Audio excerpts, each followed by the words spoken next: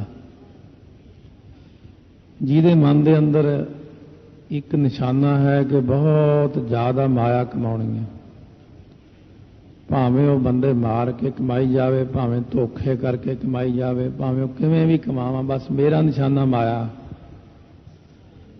ਫਿਰ ਉਹ ਇਹੋ ਜਿਹੀਆਂ ਅਗਿਆਨਤਾ ਦੇ ਪੁੱਠੇ ਕੰਮ ਕਰਦੇ ਨੇ। ਇਹੋ ਜਿਹੇ ਕਰੋੜਾਂ ਲੋਕ ਨੇ।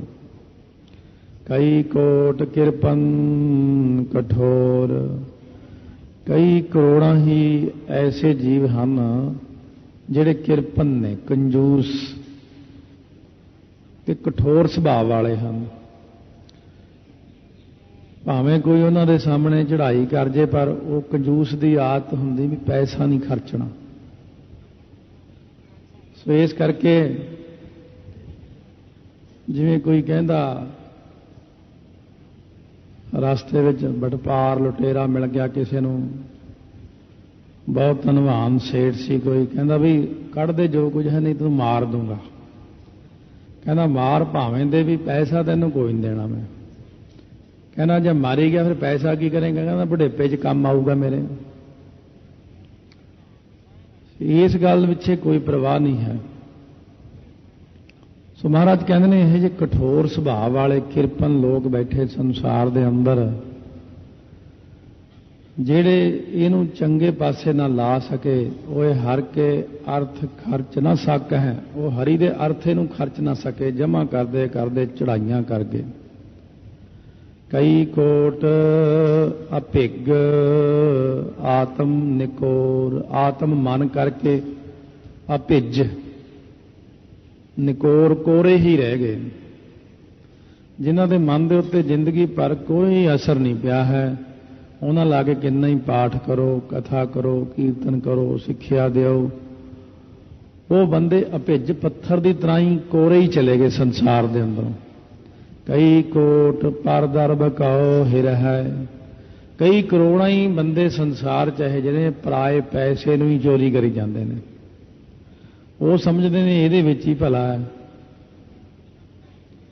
ਉਹ ਨਹੀਂ ਜਾਣਦੇ ਮਾਲਕ ਸਿਰ ਤੇ ਖੜਾ, ਪਰਮੇਸ਼ਰ ਵਿਆਪਕ ਹੈ, ਨਾਲ ਨਾਲ ਹੀ ਹਿਸਾਬ ਕਿਤਾਬ ਪੂਰਾ ਕਰ ਦਿੰਦਾ, ਜਦ ਹੀ ਕਰ ਦਿੰਦਾ। ਸੋ ਇਸ ਕਰਕੇ ਸੰਸਾਰ ਦੇ ਅੰਦਰ ਇੱਕ ਪਾਸੇ ਤਾਂ ਆਪਾਂ ਬੰਦਿਆਂ ਨਾਲ ਹੇਰਾ ਫੇਰੀਆਂ ਕਰੀਏ, ਦੂਜੇ ਪਾਸੇ ਆਪਾਂ ਗੁਰੂ ਗ੍ਰੰਥ ਸਾਹਿਬ ਨੂੰ ਮੱਥਾ ਟੇਕੀਏ, ਸਿੱਖ ਵੀ ਕਹਾਉਂਦੇ ਆ। ਔਰ ਮਹਾਰਾਜ ਕਹਿੰਦੇ ਮੈਂ ਤਾਂ ਸੰਸਾਰ ਦੇ ਜੀਵਾਂ ਦੇ ਵਿੱਚ ਹੀ ਬੈਠਾ, ਉੱਥੇ ਤੂੰ ਮੇਰੇ ਨਾਲ ਹੇਰਾ ਫੇਰੀ ਕਰਦਾ, ਇੱਥੇ ਆ ਕੇ ਤੂੰ ਮੱਥਾ ਟੇਕਦਾ। ਇਹ ਕਿਹੜੀ ਗੱਲ ਹੋਈ? ਬੰਦਿਆਂ ਵਿੱਚ ਪਰਮਾਤਮਾ ਨਹੀਂ ਦੇਖਿਆ ਜਾਂਦਾ? ਸ੍ਰਿਸ਼ਟੀ ਦੀ ਸੇਵਾ ਕਰਨੀ ਜਿਹੜੀ ਹੈ, ਬੰਦਿਆਂ ਦੀ ਸੇਵਾ ਕਰਨੀ ਹੈ, ਇਹ ਮੇਰੀ ਹੋਈ ਸੇਵਾ ਹੈ। ਜੇ ਤੇਰਾ ਮਨ ਟਿਕ ਜਾਏ ਇਸ ਗੱਲ ਤੇ ਕਿ ਮਨੁੱਖਤਾ ਦੀ ਸੇਵਾ ਕਰਨੀ ਹੀ ਪਰਮੇਸ਼ਰ ਦੀ ਸੇਵਾ ਹੈ, ਤਾਂ ਸਾਰਿਆਂ ਨਾਲੋਂ ਵਧੀਆ। ਹੁਣ ਤੂੰ ਮਨੁੱਖਤਾ ਨੂੰ ਤਾਂ ਨਾਸ ਕਰਨਾ ਚਾਹੁੰਦਾ, ਮਨੁੱਖ ਨੂੰ ਮਨੁੱਖ ਦੇਖ ਕੇ ਖੁਸ਼ ਨਹੀਂ ਹੁੰਦਾ, ਵੈਸੇ ਬ੍ਰਹਮ ਗਿਆਨੀ ਬਣਨਾ ਚਾਹੁੰਦਾ। ਪਰਾਏ ਪੈਸੇ ਰੋਜ਼ ਆਪਾਂ ਸਾਰਾ ਪੜ੍ਹਦੇ ਹੀ ਆ, ਇਹਦੀ ਵਿਆਖਿਆ ਦੀ ਲੋੜ ਹੀ ਨਹੀਂ ਪੈਂਦੀ। ਬਹੁਤ ਕੁਝ ਅਖਬਾਰਾਂ 'ਚ ਭਰਿਆ ਆਉਂਦਾ, ਕਿੰਨੇ ਲੋਕ ਕੀ ਕੀ ਨਹੀਂ ਕਰਦੇ ਹੈ। ਕਈ ਕੋਟ ਪਰ ਦੁਖ ਨਾ ਕਰ ਹੈ, ਕਈ ਕਰੋੜਾਂ ਲੋਕ ਇਹੋ ਜਿਹੇ ਨੇ ਸ੍ਰਿਸ਼ਟੀ ਜਿਹੜੇ ਪਰਾਇਆਂ ਉੱਤੇ ਦੋਸ਼ ਆਰੋਪਦੇ ਰਹਿੰਦੇ ਨੇ। ਆਪਣਾ ਨਹੀਂ ਦੇਖਣਾ, ਪਰਾਏ ਦੀ ਨਿੰਦਾ, ਪਰਾਏ ਦੇ ਦੋਸ਼, ਫਲਾਣੇ ਬੰਦੇ 'ਚ ਆਹ ਗੱਲ ਹੈ, ਫਲਾਣੇ 'ਚ ਆਹ ਗਲਤੀ ਹੈ। ਪਰਾਇਆਂ ਉੱਤੇ ਹਮੇਸ਼ਾ ਦੋਸ਼ ਆਰੋਪਣ ਦਾ ਹੀ ਉਹਨਾਂ ਨੇ ਕੰਮ ਸ਼ੁਰੂ ਕੀਤਾ ਹੋਇਆ। ਕਈ ਕੋਟ ਮਾਇਆ ਸ਼ਰਮ ਮਾਹੇ। ਕਈ ਜਿਹੜੇ ਨੇ ਉਹ ਮਾਇਆ ਦੇ ਸ਼ਰਮ ਮਿਹਨਤ ਵਿੱਚ ਹੀ ਲੱਗੇ ਰਹਿੰਦੇ, ਰਾਤ ਦਿਨ ਮਾਇਆ ਦੀ ਪ੍ਰਾਪਤੀ ਲਈ ਯਤਨਸ਼ੀਲ ਹਨ। ਕਈ ਕੋਟ ਪਰਦੇਸ ਪਰਮਾਹੇ। ਫਿਰ ਕਈ ਮਾਇਆ ਲਈ ਪ੍ਰਦੇਸ਼ਾਂ ਵਿੱਚ ਭਟਕਦੇ ਨੇ, ਪਰਾਇਆਂ ਦੇਸ਼ਾਂ ਵਿੱਚ ਜਾਂਦੇ ਨੇ। ਜਿਹੜੇ ਕੰਮ ਇੱਥੇ ਨਹੀਂ ਸੀ ਕਰਦਾ ਉਹ ਉੱਥੇ ਜਾ ਕੇ ਕਰਦਾ ਹੈ ਮਾਇਆ ਵਾਸਤੇ। ਪਰ ਮਹਾਰਾਜ ਸੱਚੇ ਪਾਤਸ਼ਾਹ ਕਹਿੰਦੇ ਨੇ ਇਹ ਕਰਨ ਵੀ ਕੀ ਜੀਵ, ਜਿਤ ਜਿਤ ਲਾਭ ਹੋ ਤਿਤ ਤਿਤ ਲਗਨਾ। ਹੁਣ ਜਿੱਥੇ ਜਿੱਥੇ ਆਪ ਜੀ ਇਹਨਾਂ ਨੂੰ ਲਾ ਦਿੰਦੇ ਹੋਏ ਇਹ ਉੱਥੇ ਹੀ ਲੱਗ ਜਾਂਦੇ ਵਿਚਾਰੇ। ਇਹਨੂੰ ਇਹ ਤਾਂ ਹੈ ਕਿ ਮੈਂ ਕਰ ਰਿਹਾ, ਮੈਂ ਜਾ ਰਿਹਾ, ਮੈਂ ਆ ਰਿਹਾ, ਪਰ ਇਹਨੂੰ ਇਹ ਨਹੀਂ ਪਤਾ ਕਿ ਉਹ ਮੈਨੂੰ ਲਿਜਾ ਰਿਹਾ, ਉਹ ਮੈਥੋਂ ਕਰਾ ਰਿਹਾ। ਇਹ ਗੱਲ ਉੱਤੇ ਨਹੀਂ ਜੀਵ ਆਉਂਦਾ। ਜਦ ਮਹਾਰਾਜ 10ਵੇਂ ਪਾਤਸ਼ਾਹ ਨੇ 24 ਅਵਤਾਰ 10ਵੇਂ ਗ੍ਰੰਥ ਵਿੱਚ ਲਿਖਣੇ ਸ਼ੁਰੂ ਕੀਤੇ ਤਾਂ ਉਦੋਂ ਪਹਿਲਾਂ ਆਪ ਜੀ ਆਪਣੇ ਵਿਚਾਰ ਦਿੰਦੇ ਨੇ। ਮਹਾਰਾਜ ਕਹਿੰਦੇ ਮੈਂ ਉਹ ਕੁਝ ਅਵਤਾਰਾਂ ਦਾ ਜ਼ਿਕਰ ਇੱਥੇ ਕਰਨ ਲੱਗਿਆ ਜੋ ਪਿਛਲੇ ਸਮੇਂ ਵਿੱਚ ਹੋਏ ਨੇ। ਮੈਂ ਪਰਮੇਸ਼ਰ ਜੀ ਕਹਿੰਦੇ ਇਸ ਗੱਲ ਤੇਰੀ ਤੇ ਬੜਾ ਹੈਰਾਨ ਹੈ ਕਿ ਤੁਸੀਂ ਬੰਦੇ ਦੇ ਅੰਦਰ ਬੈਠ ਕੇ ਜਦੋਂ ਚਾਹੋ ਉਹਦੀ ਬੁੱਧੀ ਨੂੰ ਪੁੱਠੀ ਕਰਕੇ ਉਹਦੇ ਕੋਲੋਂ ਗਲਤ ਕੰਮ ਕਰਵਾ ਕੇ ਤੁਸੀਂ ਫਿਰ ਨਿਰਲੇਪ ਹੋ ਜਾਂਦੇ ਹੋ, ਉਹ ਫਸ ਜਾਂਦਾ। ਇਸ ਕਰਕੇ ਮਹਾਰਾਜ ਨੇ ਉੱਥੇ ਲਿਖਿਆ ਕਿ ਇਹ ਸਾਰਾ ਕਰਮ ਤੁਸੀਂ ਆਪ ਹੀ ਕਰਦੇ ਹੋ। ਇਹ ਹੌਲੀ ਹੌਲੀ ਸਮਝ ਪੈਂਦੀ ਇਹਨਾਂ ਚੀਜ਼ਾਂ ਦੀ। ਉਗਰਦੰਤੀ ਵਿੱਚ ਮਹਾਰਾਜ ਨੇ ਇਹ ਚੀਜ਼ਾਂ ਸਾਰੀਆਂ ਲਿਖੀਆਂ ਨੇ। ਮਹਾਰਾਜ ਕਹਿੰਦੇ ਤੁਸੀਂ ਮੇਰੀ ਨਿਗਾਹ ਨਾਲ ਦੇਖੋ, ਵਾਸਤਵ ਦੇ ਵਿੱਚ ਕੋਈ ਅਵਤਾਰ ਨਹੀਂ, ਕੋਈ ਦੇਵੀ ਦੇਵਤਾ ਨਹੀਂ, ਕੁਝ ਨਹੀਂ। ਕਹਿੰਦੇ ਪਰਮੇਸ਼ਰ ਆਪ ਹੀ ਸਾਰਾ ਕੁਝ ਬਣ ਜਾਂਦਾ। ਕਹਿਣ ਮਾਤਰ ਹੀ ਹੁੰਦਾ ਕਿ ਉਹ ਫਲਾਨਾ ਦੇਵਤਾ ਹੈ, ਜਾਂ ਆਪਾਂ ਇੰਨੇ ਜਾਣੇ ਬੈਠੇ ਆ ਵੀ ਮੈਂ ਆਪਾਂ ਆਪਣੀ ਹੋਂਦ ਆ ਸਾਰਿਆਂ ਦੀ, ਮੇਰਾ ਨਾਂ ਫਲਾਨਾ, ਫਲਾਣੇ ਮਹੱਲੇ ਤੋਂ ਆਇਆ ਮੈਂ। ਪਰ ਮਹਾਰਾਜ ਕਹਿੰਦੇ ਜੇ ਉੱਚੀ ਦ੍ਰਿਸ਼ਟੀ ਹੋ ਜਾਏ ਬੰਦੇ ਦੀ ਤਾਂ ਇਹ ਸਾਰਾ ਕੁਝ ਮਿਟ ਜਾਂਦਾ ਹੈ। ਇਹਦੀ ਜਗ੍ਹਾ ਤੇ ਇੱਕੋ ਹੀ ਚੀਜ਼ ਆ ਜਾਂਦੀ ਹੈ, ਸਭ ਗੋਬਿੰਦ ਹੈ, ਸਭ ਗੋਬਿੰਦ ਹੈ, ਗੋਬਿੰਦ ਬਿਨ ਨਹੀਂ ਕੋਈ। ਜਦੋਂ ਇਹ ਪੰਕਤੀ ਆ ਗਈ ਸਭ ਗੋਬਿੰਦ ਹੈ, ਬਈ ਸਾਰਾ ਜੋ ਵੀ ਬ੍ਰਹਿਮੰਡ ਵੀ ਦਿਖਦਾ ਇਹ ਵੀ ਗੋਬਿੰਦ ਹੈ, ਜੋ ਦੇਵੀ ਦੇਵਤਾ ਇਹ ਵੀ ਗੋਬਿੰਦ ਹੈ। ਇਹ ਇੱਕ ਬਹੁਤ ਉੱਚੀ ਅਵਸਥਾ ਹੈ। ਛੋਟੀ ਅਵਸਥਾ ਵਿੱਚ ਤਾਂ ਵਿਅਕਤੀ ਦੇ ਅੰਦਰ ਈਰਖਾ ਹੁੰਦੀ, ਜਾਂ ਇਹ ਵੀ ਹੁੰਦਾ ਉਹ ਫਲਾਣੇ ਦਾ ਧਰਮ ਹੈ, ਉਹ ਫਲਾਨਾ ਹੈ, ਉਹ ਛੋਟਾ ਵੱਡਾ ਹੈ। ਪਰ ਮਹਾਰਾਜ 10ਵੇਂ ਪਾਤਸ਼ਾਹ ਦੀ ਦ੍ਰਿਸ਼ਟੀ ਤਾਂ ਬਹੁਤ ਉੱਚੀ ਦ੍ਰਿਸ਼ਟੀ। ਜਦੋਂ ਬਚਨ ਕਰਦੇ ਨੇ ਮਾਮੂਲੀ ਬੰਦਿਆਂ ਨੂੰ ਤਾਂ ਉਹ ਪਤਾ ਹੀ ਨਹੀਂ ਲੱਗਦਾ ਇਹ ਮਹਾਰਾਜ ਬੋਲ ਕੀ ਰਹੇ ਨੇ, ਕੀ ਬਚਨ ਕਰ ਰਹੇ ਨੇ। ਉਹਨਾਂ ਨੂੰ ਤਾਂ ਕਾਫੀ ਜ਼ੋਰ ਲਾ ਕੇ ਸਮਝਾਉਣਾ ਪੈਂਦਾ। ਹੁਣ ਮਹਾਰਾਜ ਕਹਿੰਦੇ ਜਿੱਥੇ ਜਿੱਥੇ ਤੁਸੀਂ ਲਾ ਦਿੰਦੇ ਹੋ ਉੱਥੇ ਉੱਥੇ ਲੱਗਦਾ ਹੈ ਜੀਵ। ਨਾਨਕ ਕਰਤੇ ਕੀ ਜਾਣੈ ਕਰਤਾ ਰਚਨਾ। ਕਰਤਾ ਪੁਰਖ ਆਪਣੀ ਰਚਨਾ ਨੂੰ ਆਪ ਹੀ ਜਾਣਦਾ। ਕਿਵੇਂ ਬਣਾਈ ਰਚਨਾ, ਸਾਧੋ ਰਚਨਾ ਨਾਮ ਬਣਾਈ। ਵਾਹਿਗੁਰੂ ਨੇ ਰਚਨਾ ਬਣਾਈ ਹੈ, ਕਿਵੇਂ ਬਣਾਈ ਹੈ, ਕਹੇ ਕਹੇ ਜੇ ਲੋਕ ਬਣਾਏ ਨੇ। ਕਈ ਕੋਟ ਸਿੱਧ ਜਤੀ ਜੋਗੀ। ਕਈ ਕਰੋੜਾਂ ਹੀ ਸਿੱਧ ਹਨ, ਕਰੋੜਾਂ ਹੀ ਜਤੀ ਬੈਠੇ ਨੇ, ਕਰੋੜਾਂ ਲੋਕ ਜੋਗ ਧਾਰਨ ਕਰਕੇ ਤੁਰੇ ਫਿਰਦੇ ਨੇ। ਕਈ ਕੋਟ ਰਾਜੇ ਰਸ ਭੋਗੀ। ਕਈ ਕਰੋੜਾਂ ਹੀ ਰਾਜੇ ਹਨ ਜਿਹੜੇ ਰਸਾਂ ਦਾ ਹੀ ਆਨੰਦ ਮਾਣਦੇ ਰਹਿੰਦੇ ਨੇ, ਵਿਸ਼ਿਆਂ ਵਿਕਾਰਾਂ ਦਾ, ਖਾਣ ਪੀਣ ਦਾ, ਪਹਿਰਨ ਭੋਗਣ ਦਾ ਰਾਜ ਲੀਲਾ ਕਰਦੇ ਰਹਿੰਦੇ ਬੈਠੇ। ਕਈ ਕੋਟ ਪੰਖੀ ਸਰਪ ਉਪਾਏ। ਕਈ ਕਰੋੜਾਂ ਹੀ ਤਾਂ ਪੰਛੀ ਬਣਾਤੇ ਤੁਸੀਂ ਕਿਸਮਾਂ ਦੇ। ਸੱਪਾਂ ਦੀਆਂ ਕਿੰਨੀਆਂ ਕਿਸਮਾਂ ਨੇ, ਇਹਨਾਂ ਦਾ ਕੋਈ ਅੰਤ ਨਹੀਂ ਹੈ।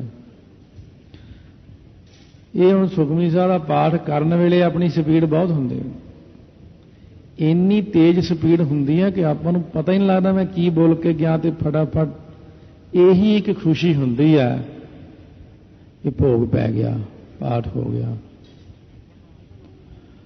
ਇਸੇ ਕਰਕੇ ਭਾਵੇਂ ਬਹੁਤ ਸੌਖੀ ਬਾਣੀ ਹੈ ਸ੍ਰੀ ਸੁਖਮਨੀ ਸਾਹਿਬ, ਪਰ ਇਹਦਾ ਸਹਿਜ ਵਿੱਚ ਪਾਠ ਜਿਹੜਾ ਹੈ, ਫਿਰ ਕਈਆਂ ਦੇ ਅਰਥ ਆਪੋ ਆਪਣੇ ਢੰਗ ਨਾਲ ਹੀ ਹੁੰਦੇ ਨੇ, ਉਹਨਾਂ ਦਾ ਵੀ ਬਹੁਤ ਫਰਕ ਪੈਂਦਾ। ਫਿਰ ਕਈਆਂ ਦੀ ਜਿਹੜੀ ਬੋਲੀ ਹੈ ਲਾਵਾਂ ਦਲਾਵਾਂ ਨੇ ਇਹਦੇ ਨਾਲ ਸੁਧਾਰ ਹੋ ਜਾਂਦਾ। ਜਿੱਥੇ ਕਿ ਕਈ ਜ਼ਿਆਦਾ ਚੀਜ਼ਾਂ ਆਉਂਦੀਆਂ ਉੱਥੇ ਆਪਣੀ ਸਪੀਡ ਨੂੰ ਜ਼ਰੂਰ ਘੱਟ ਕਰੋ। ਕਈ ਪੰਕਤੀਆਂ ਤਾਂ ਇਸ ਢੰਗ ਦੀਆਂ ਕਿ ਆਪਾਂ ਸਿੱਧੀਆਂ ਹੀ ਬੋਲ ਸਕਦੇ ਹਾਂ। ਕਈ ਪੰਕਤੀਆਂ 'ਚ 3 ਅੱਖਰ ਆ ਗਏ, ਕਈ ਕੋਟ ਸਿੱਧ ਜਤੀ ਜੋਗੀ। ਇਹਨੂੰ ਜੇ ਸਪੀਡ ਤੇ ਬੋਲ ਜਾਂਦੇ ਕਈ ਕੋਟ ਸਿੱਧ ਜਤੀ ਜੋਗੀ, ਇੰਨੇ ਚਿਰ ਨੂੰ ਮਨ ਇਹਨੂੰ ਪਕੜਦਾ ਨਹੀਂ ਹੈ। ਜਿੰਨੀ ਮਰਜ਼ੀ ਤੇਜ਼ ਪੜ੍ਹਦੇ ਹੋਈਏ, ਪਰ ਜਦੋਂ ਇਹੋ ਜਿਹੇ ਅੱਖਰ ਆ ਜਾਣ ਉਦੋਂ ਕਈ ਕੋਟ ਸਿੱਧ ਜਤੀ ਜੋਗੀ। ਕਿਉਂਕਿ ਇਹ ਜਾਣੋ ਵੀ ਇਹ 3 ਪੰਕਤੀਆਂ ਇਕੱਠੀਆਂ ਹਨ ਇੱਕ ਪੰਕਤੀ ਵਿੱਚ। ਨਹੀਂ ਤਾਂ ਮਹਾਰਾਜ ਕਈ ਕੋਟ ਸਿੱਧ ਲਿਖ ਸਕਦੇ, ਕਈ ਕੋਟ ਜਤੀ, ਕਈ ਕੋਟ ਜੋਗੀ ਹੋਏ, ਜਤੀ ਹੋਏ, ਸਿੱਧ ਹੋਏ। ਇਸ ਕਰਕੇ ਇੱਕ ਪੰਕਤੀ ਵਿੱਚ 3 ਪੰਕਤੀਆਂ ਹਨ। ਕਈ ਕੋਟ ਪੰਖੀ ਸਰਪ ਉਪਾਏ, ਕਈ ਕਰੋੜਾਂ ਹੀ ਪੰਛੀ ਤੇ ਸੱਪ ਬਣਾਤੇ, ਕਈ ਕੋਟ ਪਾਥਰ ਬਿਰਖ ਨਿਪਜਾਏ। ਕਈ ਕਰੋੜਾਂ ਹੀ ਤੇ ਪੱਥਰ ਬਣਾਤੇ, ਪਹਾੜ ਬਣਾਤੇ ਪਰਮੇਸ਼ਰ ਨੇ, ਬਿਰਖ ਬਨਸਪਤੀ ਦਰਖਤ ਜਿਹੜੇ ਨਿਪਜਾਏ, ਪੈਦਾ ਕਰ ਦਿੱਤੇ ਧਰਤੀ ਚੋਂ। ਕਈ ਕੋਟ ਪਵਨ ਪਾਣੀ ਬੈ ਸੰਤਰ, ਕਈ ਕਰੋੜਾਂ ਹੀ ਤਾਂ ਪਾਉਣਾ ਹਨ। ਕਰੋੜਾਂ ਹੀ ਪਾਤਾਲਾਂ ਪਾਤਾਲ, ਲੱਖ ਆਗਾਸਾਂ ਆਗਾਸ ਦੇ ਵਿੱਚ ਹਨ। ਇਹ ਪਵਨ ਦੀਆਂ ਕਿਸਮਾਂ ਬਹੁਤ ਨੇ। ਸਰੀਰ ਅੰਦਰ ਕਿੰਨੀਆਂ ਹੀ ਪਾਉਣਾ ਨੇ, 5 ਪਾਉਣਾ ਤਾਂ ਸਰੀਰ 'ਚ ਹੀ ਕੰਮ ਕਰਦੀਆਂ ਨੇ। ਬਾਕੀ ਦੁਨੀਆ ਦੇ ਅੰਦਰ ਕਈ ਪ੍ਰਕਾਰ ਦੀਆਂ ਪਾਉਣਾ ਹਨ। ਪਾਣੀ ਕਈ ਪ੍ਰਕਾਰ ਦੇ ਹਨ। ਅੱਗਾਂ ਦੀਆਂ ਕਈ ਕਿਸਮਾਂ ਹਨ, ਅੱਗਾਂ ਕਈ ਪ੍ਰਕਾਰ ਦੀਆਂ ਹਨ।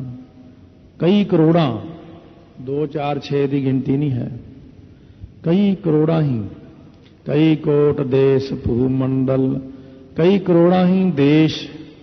ਫਿਰ ਉਹਨਾਂ ਦੇ ਅੰਦਰ ਧਰਤੀ ਦੇ ਉੱਤੇ ਜਿਤਨੇ ਵੀ ਹਨ ਮੰਡਲ, ਸਾਰਾ ਤਾਰਾ ਮੰਡਲ, ਇਹ ਗ੍ਰਹਿ ਸਾਰੇ, ਇਹ ਜਿਤਨੀਆਂ ਵੀ ਚੀਜ਼ਾਂ ਬਣਾਤੀਆਂ, ਧਰਤੀਆਂ ਬਣਾਤੀਆਂ, ਫਿਰ ਧਰਤੀ ਉੱਤੇ ਦੇਸ਼ ਬਣਾ ਦਿੱਤੇ। ਕਈ ਕੋਟ ਸਸਿਅਰ ਸੂਰ ਨਕਸ਼ਤਰ, ਕਈ ਕਰੋੜਾਂ ਹੀ ਸਸਿਅਰ ਚੰਦਰਮਾ, ਸੂਰਜ ਅਤੇ ਨਕਸ਼ਤਰ ਜਿਹੜੇ ਨੇ ਤਾਰੇ ਬਣਾ ਦਿੱਤੇ ਨੇ। ਖੱਖੇ ਦੇ ਪੈਰ 'ਚ ਅੱਧਾ ਯਈਆ ਹੈ, ਸੋ ਨਖੱਤਰ ਪਾਠ ਕਰਕੇ ਆਪਾਂ ਗਲਤੀ ਕਰਦੇ। ਨਖੱਤਰ ਹਿੰਦੀ ਦਾ ਸ਼ਾ ਬਣਾਉਣਾ ਹੁੰਦਾ ਇਹਨੂੰ, ਇਸ ਕਰਕੇ ਖੱਖੇ ਦੇ ਪੈਰ 'ਚ ਯਈਆ ਸ਼ਾ ਨਕਸ਼ਤਰ। ਫਿਰ ਪੰਜਾਬੀ 'ਚ ਆ ਕੇ ਗੁਰਮੁਖੀ ਲਿਪੀ 'ਚ ਨਖੱਤਰ ਬਣ ਜਾਂਦਾ। ਸੋ ਨਖੱਤਰ ਜਿਹੜੇ ਨੇ 27 ਹਨ ਕੁੱਲ, ਪਰ ਮਹਾਰਾਜ ਕਹਿੰਦੇ ਬਣਾਏ ਤਾਂ ਤੁਹਾਡੇ ਹੀ ਹੋਏ ਨੇ ਸਾਰੇ। ਕਈ ਕੋਟ ਦੇਵ ਦਾਨਵ ਇੰਦਰ ਸਿਰ ਛਤਰ, ਕਈ ਕਰੋੜਾਂ ਹੀ ਦੇਵਤੇ ਨੇ, ਦੈਂਤ ਨੇ, ਦਾਨਵ ਤੋਂ ਭਾਵ, ਤੇ ਇੰਦਰ ਜਿਨ੍ਹਾਂ ਦੇ ਸਿਰ ਦੇ ਉੱਤੇ ਛਤਰ ਝੂਲਦੇ ਹਨ।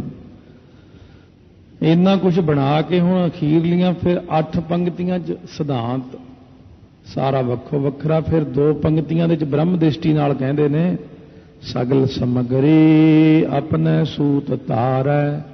ਇਹ ਜਿੰਨੀ ਸਮਗਰੀ ਬਣਾਈ ਹੈ ਤੁਸੀਂ, ਇਹ ਸਾਰੀ ਆਪਣੇ ਹੁਕਮ ਰੂਪੀ ਸੂਤਰ ਦੇ ਵਿੱਚ ਸਾਰਿਆਂ ਨੂੰ ਪਰੋਤਾ ਪਿਆ। ਹੁਕਮ ਦੇ ਵਿੱਚ, ਤੇਰੀ ਜੋਤ ਦੇ ਵਿੱਚ ਸਾਰੇ ਪਰੋਏ ਪਏ ਨੇ। ਤੇਰੇ ਤੋਂ ਬਾਹਰ ਨਹੀਂ ਹੈ ਕੋਈ, ਤੇਰੇ ਹੁਕਮ ਦੇ ਅੰਦਰ ਹਨ।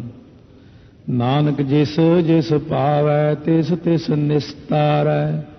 ਹੁਣ ਜਿਹੜਾ ਭਾ ਜਾਂਦਾ ਵਾਹਿਗੁਰੂ ਨੂੰ, ਉਹਨੂੰ ਤਾਰ ਦਿੰਦਾ, ਇਹਨਾਂ ਵਿੱਚੋਂ ਕੱਢ ਲੈਂਦਾ। ਨਹੀਂ ਤਾਂ ਆਪਾਂ ਨੂੰ ਇਹੋ ਜਿਹੇ ਭੁਲੇਖੇ ਪਾਏ ਹੋਏ ਨੇ ਜਿਹੜੇ, ਜੇ ਆਪਾਂ ਬੰਦੇ ਕਿਸੇ ਨੂੰ ਸਮਝਾਈਏ ਵੀ ਉਹਨੂੰ ਸਮਝ ਹੀ ਨਹੀਂ ਪੈਣੇ ਵੀ ਮੈਂ ਭੁਲੇਖੇ ਵਿੱਚ ਤੁਰਿਆ ਫਿਰਦਾ। ਕਿਸੇ ਨੂੰ ਇਹਨਾਂ ਭੁਲੇਖਿਆਂ 'ਚੋਂ ਕੱਢ ਲੈਂਦਾ। ਇੱਕ ਨਾ ਭਾਣਾ ਕੱਢ ਲਏ